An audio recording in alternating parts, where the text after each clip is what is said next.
Ladies and gentlemen, good day and welcome to Indoco Remedies Q3 FY’25 earnings conference call hosted by Dolat Capital Markets Private Limited. As a reminder, all participant lines will be in the listen-only mode and there will be an opportunity for you to ask questions after the presentation concludes. Should you need assistance during the conference call, please signal an operator by pressing the star then 0 on a touchtone phone. I now hand the conference over to Ms. Rashmi Shetty from Dolat Capital. Thank you and over to you. Thank you, Steve. Good afternoon, everyone. I, Rashmi Shetty, on behalf of Dolat Capital, welcome you all on the Q3 FY’25 earnings call of Indoco Remedies. I would like to thank the management of Indoco Remedies for giving us this opportunity to host the call.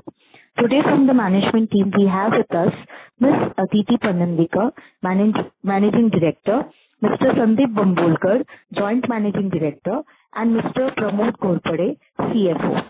I now hand over the call to the management for the opening remarks. Over to you, sir.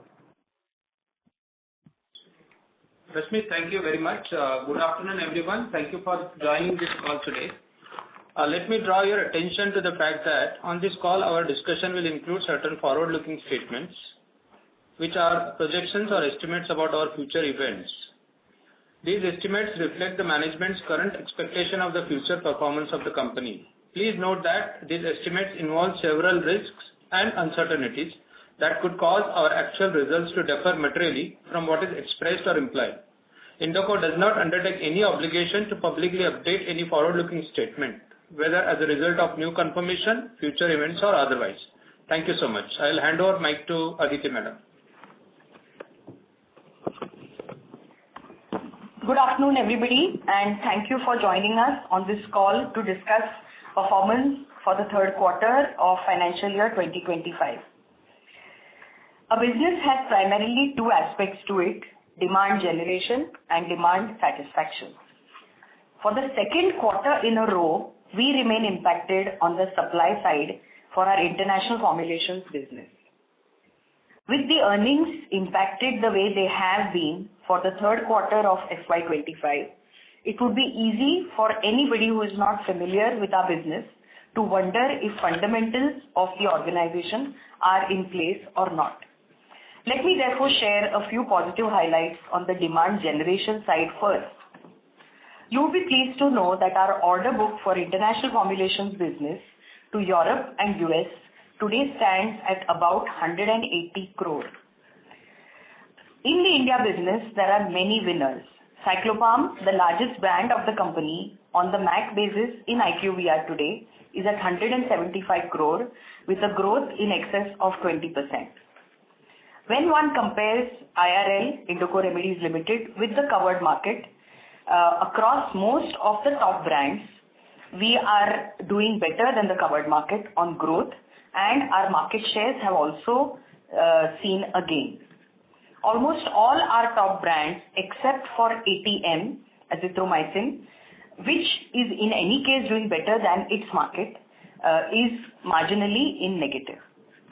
New introductions now form 4.8% of top line, vis-a-vis the industry benchmark of 2.8%. As I said in the beginning, most of our issues have been on the supply side, and supplies of finished formulations to the regulated markets for both US and EU have been severely affected in this quarter. While certain delays are on account of the implementation of corrections at facilities as part of the master manufacturing plan, which is designed to optimize operations, others and largely are on account of the warning letter that came on the sterile plant 2 in Goa by FDA. These two factors have primarily resulted in us not being able to supply, and if you compare sales to the regulated markets of US and EU, on a YOY basis for this quarter, we are down by 90 crores in sales and revenues. And all the while, costs which are incurred at plant of a fixed nature have continued. We are working with the US FDA to address their concerns listed in the warning letter, and feel confident that over a period of time, we will be able to get out of this situation. On quarter 4, as it is a warning letter impact, I have to be cautious and say that US will stay partly impacted. EU, on the other hand, which was impacted because of delays of production rollout of solid orals at Baddi sites, should be back on its feet. And from API, India domestic sales and services, I have an expectation that they will go all out. Other than this, there are certain other positives in this quarter I would like to share with you. In this quarter, we launched 5 new products: Ice Wrap, a suspension which is for acidity, A-Febrex drops and A-Febrex syrup, both of which are 2-drug combinations without paracetamol in the Febrex range, Biltal DX syrup, and Winrinza, which is a brinzolamide brimonidine combination. In this quarter, we also received final ANDA approval from US FDA for cetirizine hydrochloride tablets 10 milligram, which is OTC. We also received final ANDA approval from US FDA for varenicline tablets 0.5 mg and 1 mg, a product used for to aid smoking cessation treatment. Also happy to share that this quarter, Indoco entered into a strategic distribution partnership with Clarity Pharma UK. These are some of the positives. I now hand over to Mr. Sandeep to take you through the financials of third quarter. Thank you, Aditi. Good afternoon, everyone. Hope you all are doing fine, and thank you for joining the call. Let me first begin with the business highlights. Net revenues of the company for the third quarter FY'24-25 are at 3,649 million compared to 4,484 million for the same quarter last year. EBITDA to net sales for the quarter is 5.5% at rupees 201 million compared to 14.6% at rupees 653 million. The above numbers are on standalone basis. We have declared results with consolidation, which include results of subsidiaries. The domestic formulation business, revenues from this business for the quarter grew by 5.5% at rupees 2,242 million as compared to rupees 2,126 million. Major therapeutic segments, namely vitamins, minerals, nutrients, cardiac, urology and gastrointestinal, performed well during the quarter as compared to the same quarter last year. Now on the international formulation business front, revenues from international business are at 1,074 million compared to 1,947 million for the same quarter last year, as has been explained by Aditi earlier. Revenues from regulated markets for the quarter are at rupees 684 million as against rupees 1,475 million for the same quarter last year. Revenues from US business for the quarter are at rupees 280 million as against rupees 863 million, and revenues from Europe for the quarter are at rupees 354 million as against rupees 582 million. Revenues from South Africa, Australia, New Zealand for the quarter are rupees 49 million against rupees 30 million, and revenues from emerging markets for the quarter are at rupees 390 million against rupees 472 million. Revenues from API business for the quarter are at 28 million against 33 million, and from services, Anacypher CRO and Indoco Analytical Solutions are at 6 million against 8 million. That is all about the business highlights for the third quarter, and I now request the participants to put forth their questions. Thank you. Thank you very much. We will now begin the question and answer session. Anyone who wishes to ask a question may press star and 1 on their touchtone telephone. If you wish to remove yourself from the question queue, you may press star and 2. Participants are requested to use handset while asking a question. Ladies and gentlemen, we will wait for a moment while the question queue assembles.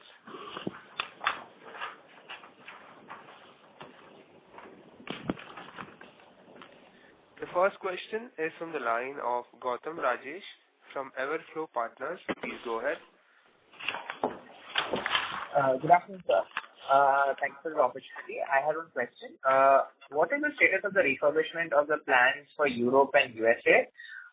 Can you update on which lines are operational now, and by when will the balance of the lines be operational? Yeah. Oh, sorry. Okay. From the plant 2, that is a sterile plant, line 1 is fully operational, and we have been exporting one terminally sterilized product to the US from that line. Line 2, we are taking exhibit batches. That is also operational, but has not been inspected by the FDA. So we can go ahead and take exhibit batches of all the planned products for the future that we are doing already. Line 3 will be ready by the first week of February to go commercial, and line 4 will be ready by first week of March. This is the schedule of all the sterile plant, all the lines in the sterile plant. Coming to solid orals, for solid orals, the main plant is plant 1 in Goa, which currently largely manufactures for US. And we also have Baddi 1 and Baddi 3, as we call it, 2 plants in Baddi doing solid orals. Of these, the master manufacturing plan is completely rolled out, and work is completed in the third quarter for plant 1. So impact from supplies, regular supplies from plant 1 will be seen in the fourth quarter. Baddi, on the other hand, as we speak, we are rolling out, meaning we would have lost 1 month in the fourth quarter for Baddi. Does that answer your question? Yes, thank you, ma'am. Thank you. The next question is from the line of Sajal Kapoor from Anti-Fragile Thinking. Please go ahead. Yeah, hi. Thanks for taking my questions. Aditi ma'am, and Sandeep sir, both of you, the question is on the India business. What kind of digital initiatives do you plan to undertake or currently exploring for the India business? Yeah, very good question. So there is when you say digital, it's about digitization and digitalization. So just to share with you that over the last 18 months, the company has already got into digitization mode, where out of the 3,000 field employees, now almost 2,000 use iPads to promote products to doctor. That allows us to give a lot of additional data and a lot of audio-visual kind of, representation, studies. So on that part, of course, digitalization is done. Regarding digitalization of India business, other areas, we are, of course, through SAP and other things, the data is already digitalized, and we have been using some software for some time, which has been helping us for the field to report calls as they happen. We also use other software which helps any field employee to be updated within 10 minutes, every 10 minutes of the status on his achievement on a product-to-product basis versus the targets taken. Does that answer your question? Yeah, that's helpful, Aditi ma'am. Thank you. And just a follow-on, really. What's your sort of current thought process and experience with this Gen AI and AI in general? How can that new technology impact Indoco's manufacturing and operations? Because we could perhaps use this to improve product quality and compliance. Things like detecting faults, automating inspections, or almost kind of predicting any quality issues. So are you thinking along those lines? Because there is a lot of upgrade and capacity expansion happening. Right. So again, very interesting. So for all the new projects, whether it is a project at Auric of toothpaste block or APIs, or all the new lines which are coming in at plant 2, from day zero, the equipment that's coming in is aligned to be part of anything digital by way of, for us to sort of collate data and help us to work on AI/ML basis. The challenge really comes in the equipment and machinery that is already there in the system.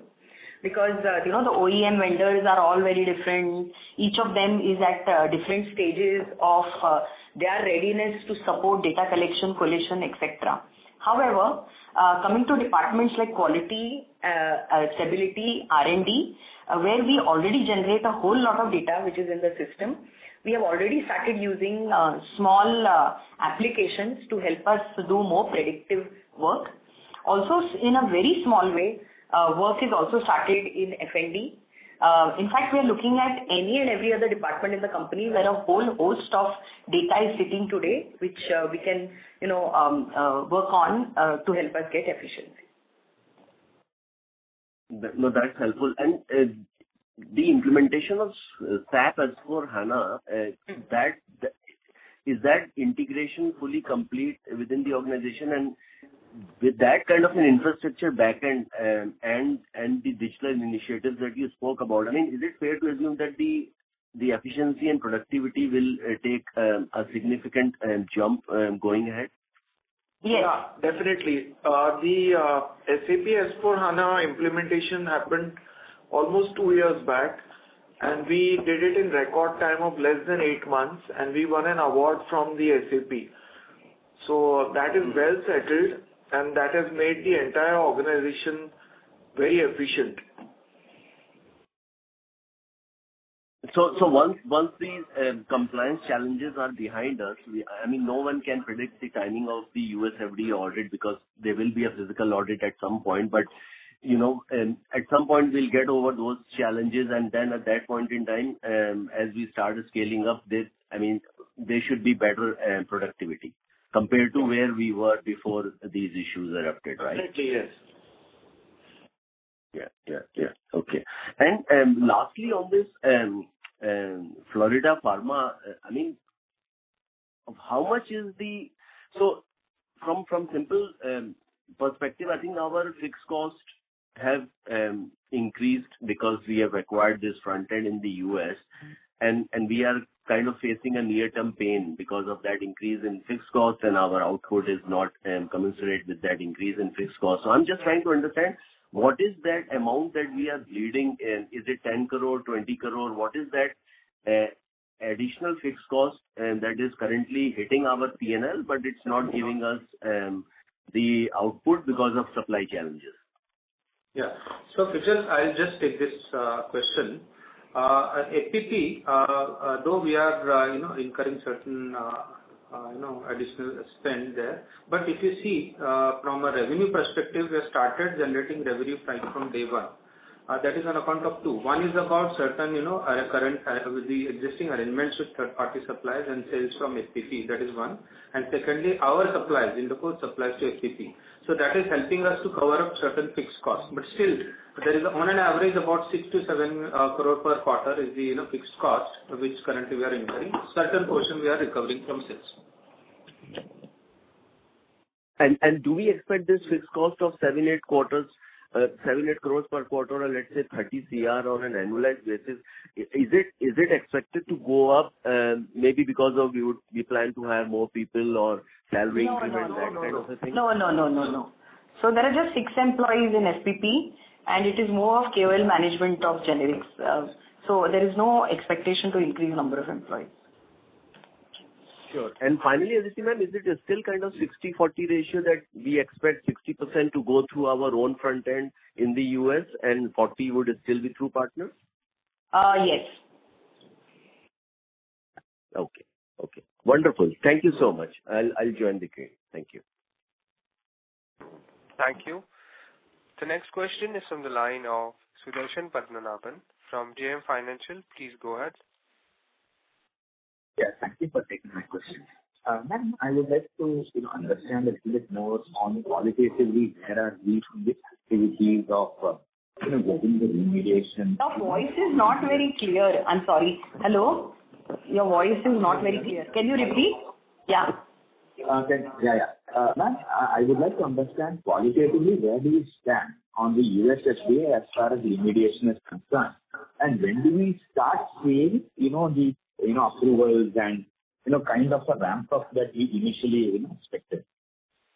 Yeah. So, as I discussed already, we've just got the warning letter, and our initial response to the warning letter has gone off, and we have committed a certain time period in which we will be giving a more concrete plan.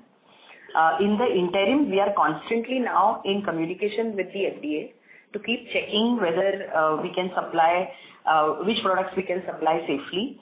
We are also in constant touch with all our customers who are all auditing us to evaluate the risk in taking product from our site. Coming qualitatively to the issues in the plant, the team is looking at each of them in greatest detail, and we have already hired remediation partners, and they're working with the team as we speak. And in terms of cost curve, ma'am, I mean, broadly, since you've hired the, consultants, I would assume that a fair amount of cost would basically be spread between the third and the fourth quarter. And probably post that, it should come out. Yes, that's a correct assumption. Rather than third, I think because it came towards the fag end of third quarter, I would expect it more to be in the fourth quarter this year and the first quarter of next year. Sure. And any idea what would be the quantum, ma'am? It's difficult to say at this stage as we are still evaluating the amount of work to be done. Sure. And just persisting a little bit more on the US, I mean, we also have certain interesting products like Combigan and Brinzolamide. Is there a way where, we will continue to supply or, this is an opportunity that we will still benefit from in FY'26? So what we've done is, as in any business, once you see the risk, and it is not after this has happened, for some time now we have recognized that we have only one site for sterile, and the company has started strategically working on creating other manufacturing locations from where we can source it. But it will take some time. Sure. And just moving on to European business, I mean, as you said, this quarter had various issues, but the order book looks good for the near term. Qualitatively, say FY'26, FY'27. I mean, I understand US is a little bit of a difficult puzzle given that the regulatory issues have to get detangled. But how do we see Europe, kind of driving growth in that side? We are actually not giving much guidance, to be honest, but one would have to expect close to 15% at least. Sure. And with respect to the semi-regulated markets, I mean, what was the specific issue that we saw this quarter? No, semi-regulated, is a typical model where we are actually selling our brands. So if you see the secondary performance, it is pretty constant. It is just because of the distributor model, as and when they sort of give you orders and you get to sort of sell out, then you get the primaries. So as such, it is typically a business which is very heavy in the fourth quarter. We have got the team to start working on making it more predictable around the year. Just also, spending a little time on, taking cues from the previous participant on the cost side. I mean, this quarter or specifically the last 2 quarters has been a confluence of, negative operating leverage and various, costs. But say if I'm saying the next, 2 years or so, I mean, our gross margins is good, which means that the majority of the impact is below the gross margin. So, as we see the ramp up, how do we see the margin expanding? I mean, So we've come down from EBITDAs at the level of 18 and 20% to 15% last year, averaging 13 this year, and with the shocker of this quarter, it has come down on for a 9-month basis down to I think 10.5 or 11. So naturally, one quarter like that really puts you back a bit, quite a bit. We had said very clearly that at this year we were confident of maintaining close to between 13 and 14%, but that has gone for a toss. So now we'll have to work back slowly and steadily. But as you rightly said, fundamentally there is nothing why we should. We will not allow another such quarter where so many sort of headwinds hit us at one time. So, ma'am, can you talk a little bit more on the cost plus cutting strategy? Because, I understand that the business has come off, And, we also are seeing some kind of escalation on the fixed cost. I mean, that is from a longer term perspective. But is there any kind of a fact, you see in the system that is in fact, which can kind of allay the kind of issues that you are seeing on the negative operating leverage side? Yeah. So, like I said in the opening, when you sort of have a deficit of close to 100 crore in sales, but the fixed costs of the plants and sites stay the way they are, that has been the reason for this quarter. Going forward, as part of the master manufacturing plan, in any case, cost per unit was to go down. So I see in the fourth quarter itself, we'll be able to see on geographical business basis, we'll start seeing some improvement for sure. Also, in the India business, given that we are not increasing the number of people, we will also see an improvement in per head yield, PHY. That should help. And certain costs, especially of the like other expenses, where there is a lot of work being put in right now to sort of contain them, check, etc. Those will come under control. As you rightly said, in the next 2 quarters, because of the extra cost on remediation, this impact we may not be able to see correctly. But I think after such a quarter, we will in future calls try to give more data on operational efficiency that we are achieving at sites. Yeah. Sure. Ma'am, on the domestic business, I mean, since you've taken a lot of measures to improve the efficiency, digital as well as on the MR side. I mean, how do we see the prescription, the penetration of our, products, the kind of, market share or the mind share that we are, seeing that if you can just elaborate it, specifically, with certain products, especially, if you're talking about the top 3 products, how do we see that picking up? And also with respect to the new launches, I mean, how do we see the new launches also driving? Yeah. So just to give you a glimpse, because we get prescription data from outside sources is a bit delayed, so I can talk for the October-November period. So October-November 2024 over same period last year, prescriptions of Cyclopam have grown by 23%, and IQVIA has classified Cyclopam as one of in the top 100 brands growing fastest in prescription. Rexidin M, which is a dental product, prescriptions have grown by 18.7%. Sensodent K, which is actually, we took OTC through Warren Remedies, the prescriptions have grown by 23%. On your Oxipod CV, it is growing by 40%. So typically, if you see, the prescription trend is, across the legacy products, we are really concentrating on the fundamentals of the business. So the prescription growth is very much there. On the new products also, if you look at products like Noxa, they have done exceedingly well. And let me just try and give you some details. Clobengi, an age-old product, is number 1 prescribed antifungal by ENTs. Cital is the number 1 prescribed urinary alkalizer by urologists and GPs. Cital and Cital UTI together have crossed 100 crores MAT December. Your Ninas, Noxa is number 1 prescribed ozenoxacin antifungal, new launched antifungal. So a lot of good happening in the India business, and this has come through both good strategies and good strategies being implemented properly, as well as sales effectiveness improvement. One final question before I join back the queue is, now that we have certain losses, what is the kind of tax rate that we should be looking at? Tax rate. A tax rate. We are already at the lowest tax. New regime. Yeah. And the losses are only for this quarter. Only this quarter. On YTD, we are still positive, so we will have to pay tax. Yes. Sure, ma'am. Thanks a lot, Edmund. Thank you. The next question is from the line of Vishal Manchanda from Systematics. Please go ahead.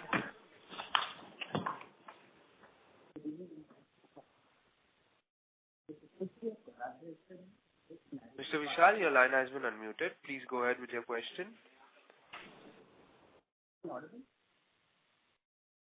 No, Vishal, you are not audible at all. We will move on to the next question. It's from the line of Anush Mukashi from Yatnya Academy Private Limited. Please go ahead. Yeah, hello, am I audible? Yeah. Yes. Yeah, thank you for the opportunity.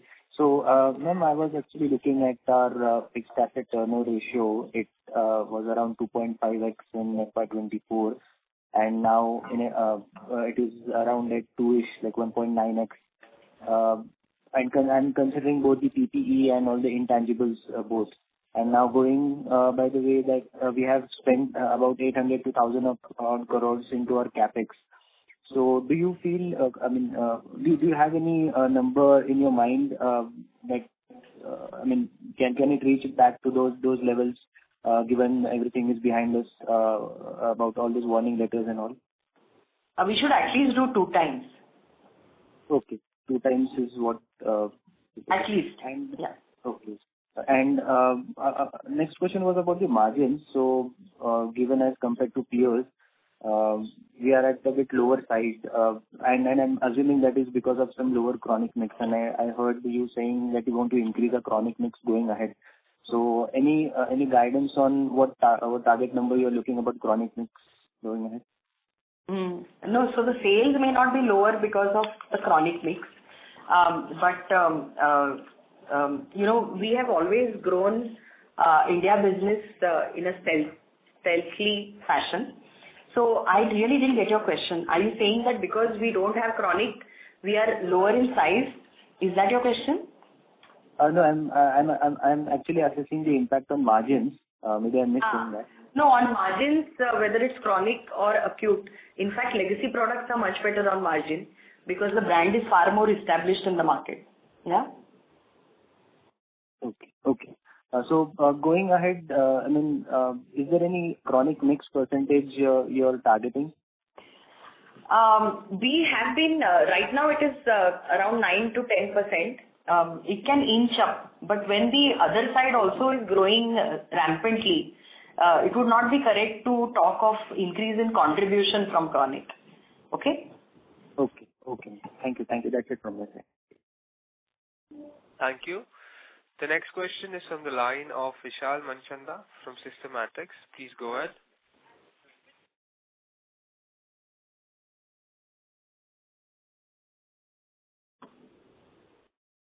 Mr. Vishal, your line has been unmuted. Please go ahead with your question. Hello. Yeah, am I audible now? Yeah. Yeah, sorry for that. So basically, with respect to your collaboration with Clarity Pharma, you expect to sell around 18 products in the next, I think 18 products over the next 18 months. Is that right?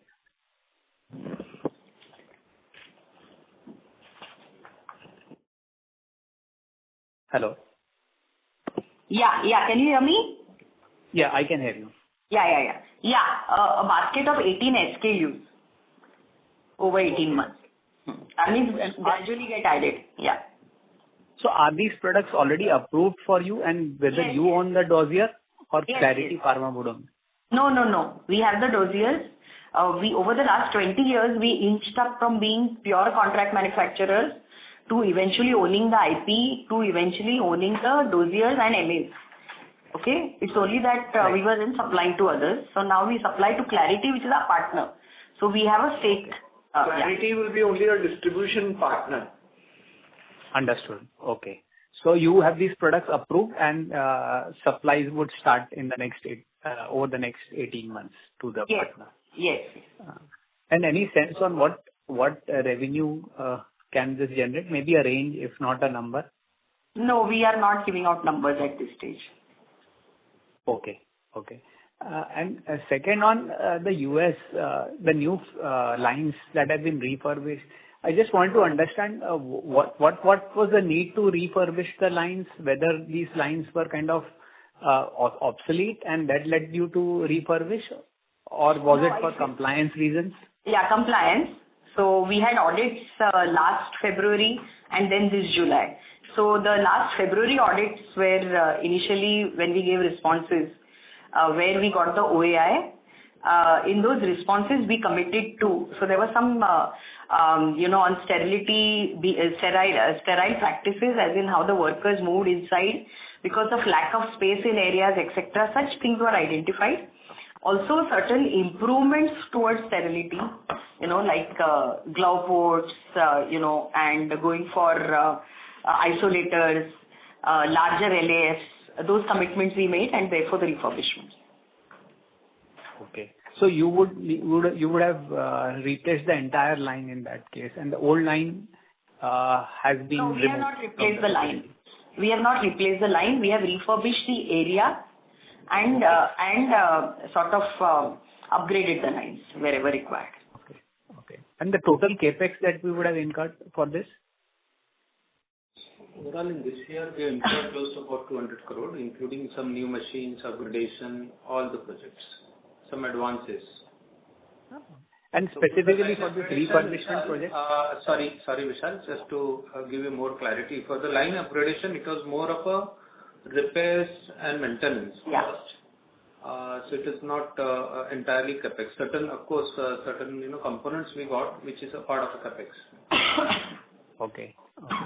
And just one final one. The other expenses line is quite elevated this quarter, around 165 crores. I think about 15% jump, and probably the highest ever we have seen. So, any details there? So some amount of remediation costs have started coming in. There was also I think a good amount of payout on incentives for India business.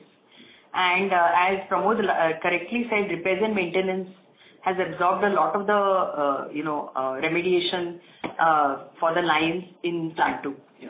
Well, Vishal, when you talk about 165, that is at consolidated level, which include certain expenses related to Warren, FPP, and Indoco. At Indoco standalone, if you see our average this quarter, we are at 139. So, which we had indicated, our average is between 120 to 130, but because of certain additional costs related to remediation, we are at 140 at this point of time. Okay. And how should we expect this to be in the future, the other expense line, around 150, 140 or 150 levels? No. Certainly you will have a range of about 120 to 130. At the consolidated level, I mean. Consolidation level at around another 20 for other two entities, FPP and Warren. Okay. So about 140. Got it. I think that's it from my side. Thank you very much. Thank you. The next question is from the line of Narendra from Robo Capital. Please go ahead. Hi. Thanks for the opportunity. So I'm new to the company, so pardon me if the questions become a little repetitive. Just wanted to know that the recent warning letter that we have received, what is it regarding, and what kind of products are we still allowed to supply to the US? That's my first question. Yeah. So we are at this time, as I said earlier, we are in communication with FDA to find out what we can and cannot supply with zero risk, some risk, etc. And we are also talking to our customers. So sterile products are basically of two kinds: aseptic filling and terminal sterilized. Terminally sterilized products have very low risk because they are sterilized at the end. So we are going ahead manufacturing and supplying those products, but they form a very small percentage of our portfolio. So we are still waiting for okay to start manufacturing the aseptically filled products. Since our outline response has gone to FDA, we have to give them some time before they come back to us, and we can start, getting clarifications from them on this. Okay, understood. And why are we seeing much in the European region? Any reason for that? Yeah, so I think in the beginning we spoke of this, that couple of our sites where the master manufacturing plan is being rolled out, there were delays in certain completion of projects, because of which supply from those sites got impacted. That's it. Okay. So going ahead from FY'26 onwards, except Europe, except US, all of our geography should go back to the earlier levels of performance, right? Yes. Okay. Okay, great. And on the margins front, right? So this quarter, it was only because of these two reasons, or was there any other factor that contributed to this? And also, a related point, would it be possible to give out a range of what kind of margins do we make in the U.S. business on a steady state basis? No, it would be very difficult for us to give you that, and we are anyway not giving out that kind of data. But your question is correct. As I said, it was only because of non-supply of product in this quarter that the margins were so severely impacted. Okay. Okay, understood. And on the CapEx, which you have done, I can see around 400 odd crores in the past 2 years. So is it fully for the refurbishment, or is there any component other than that as well? No, there is refurbishment. We have set up a new unit at Auric, which is for making cosmetic toothpaste, where we now manufacture the OTC toothpaste. We also have added a block for increasing capacity of API, because otherwise we were dependent on our old site at Pataganga alone. That is largely where the CapEx has happened, and some amount of CapEx has gone into sort of going for newer equipment in order to increase efficiency at the solid oral sites. Okay. Okay, great. Understood. I'll follow back in queue if I have anything else. Thank you. Thank you. The next question is from the line of Ankit Minocha from Aditi Ventures. Please go ahead. Yeah, hi. Good afternoon. I mean, margins this quarter, obviously you mentioned the reasons, but margins the previous quarter were also on the lower side. I mean, if I was to kind of understand, when do we move back with all your issues with remediation, with all the issues with supply into the existing markets? If I was to look at the next 4 quarters, say Q4, upcoming Q4, and then Q1, Q2, Q3 of the next year, when do we think we kind of will move back to business as usual and maybe like touch 15% EBITDA margins in this time period? So as I said, the next 2 quarters we will stay impacted at least for the warning letter related issues and sales to US from the sterile plant.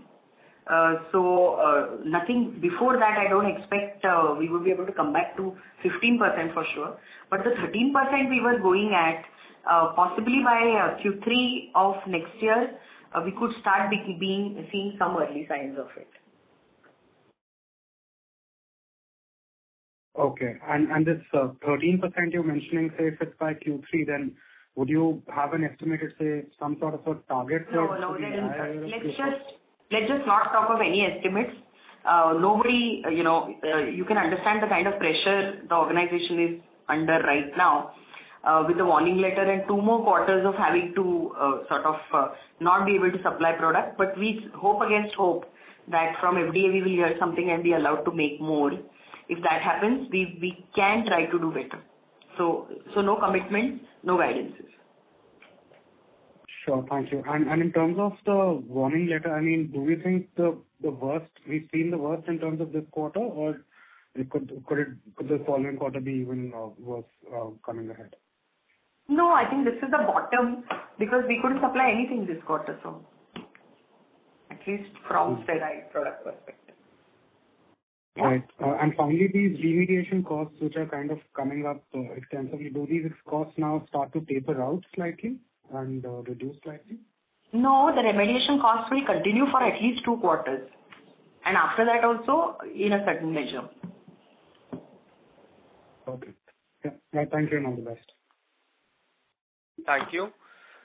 The next question is from the line of Pratik Kulkarni from Kamyaka. Please go ahead.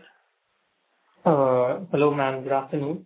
I just wanted to ask that even after, all the compliance challenges and the remediation things going on, the master manufacturing plants going on, I see this that the company is currently in, complete rehaul and revamp in its business process.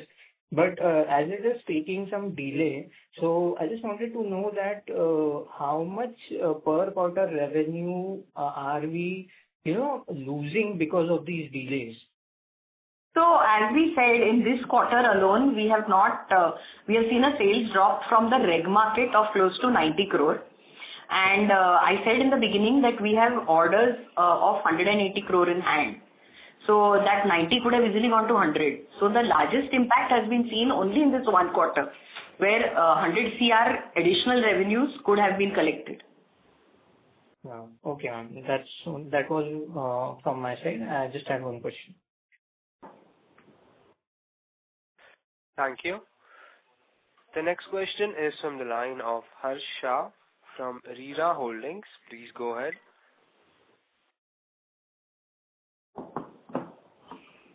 Hi. Good afternoon, ma'am. So my question is related to the previous question asked by one of the participants. Since we are losing out on certain amount of revenue because of the remediation measures and even also because of the USFDA issues, if someone else would be filling in the market since we are not supplying. So just want to get a sense that once we get back on track, how do we get that market back? Because I'm sure there would be multiple competitors who would be operating in similar drugs would be supplying the market. So when we get back on track, how do we regain that market again? Yeah. So, our business to international markets, reg markets is of two kinds. One where we contract manufacture for others, and other where we have our products front-ended. So even if it's FPP or Clarity, they are our products. So there we are pretty much in control of the whole chain, directly or indirectly. And here, of course, in the shortest run, there may not be much impact because there is also stock carrying in these markets. So that will not cause too much problem. I see more impact possibly in the contract manufacturing side if our partners lose confidence in us. Where I have to say our business teams are doing an exceptional job. Also within limitations, whatever we are able to supply, we are trying to satisfy everyone to a little extent so that any one single party does not get too much impact. Okay. So currently your customers would be engaging with some other vendors to fill in the... They always have, Harsh. We are in business for making paracetamol for UK for the last 20 years. And, the parties we supply to, they are taking product from many other parties. So question is whether they will want to come back to us or no, whether they will stay with us or no. That pretty much depends on A, the relationship and reputation we have built over so many years working with them. Also the cost, and I have seen at least that for a few pennies they have not moved because the partnership and sort of logistic kind of support which we have faltered for the first time in 20 years, where we probably have not given people what they have wanted. This is the first time it has happened, and I am very hopeful that we should not lose long-term business because of this. Sure. Thank you so much. Thank you. The next question is from the line of Rajat from Tata Mutual Funds. Please go ahead. Yeah, hi. Thanks for taking my question. Am I audible? Yeah. Yeah. Aditi, ma'am, just one question from my side. If I look at your employee expenses for 9 months, that seems to be pretty much flat on a YOY basis. Could you just elaborate what has led to this? There is absolutely no increment. Is there any rationalization in the field force or the incentive? There is some reclassification of incentive. What has happened here? Yeah, so we have been watching employee costs for a long time. And as part of the checks and controls to bring in efficiency at sites, there is a great improvement seen, especially in areas like R&D and some of the areas like contract workmen and others where there is improvement certainly seen in employee costs. And even in the field, while we have not cut down the number, our new restructured divisions like the second division of Opthal or like we recently launched a division in the north, it has come from reconstituting existing field force. Sure. So we should not expect any material jump in employee expenses in terms of incentives in the last quarter, right? It should not No. be materially different No. from this quarter. No. Sure. Okay, thanks.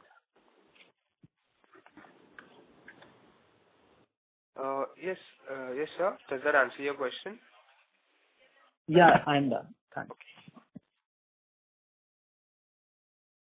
Thank you. As there are no further questions from the participants, I now hand the conference over to the management for their closing comments. Yeah.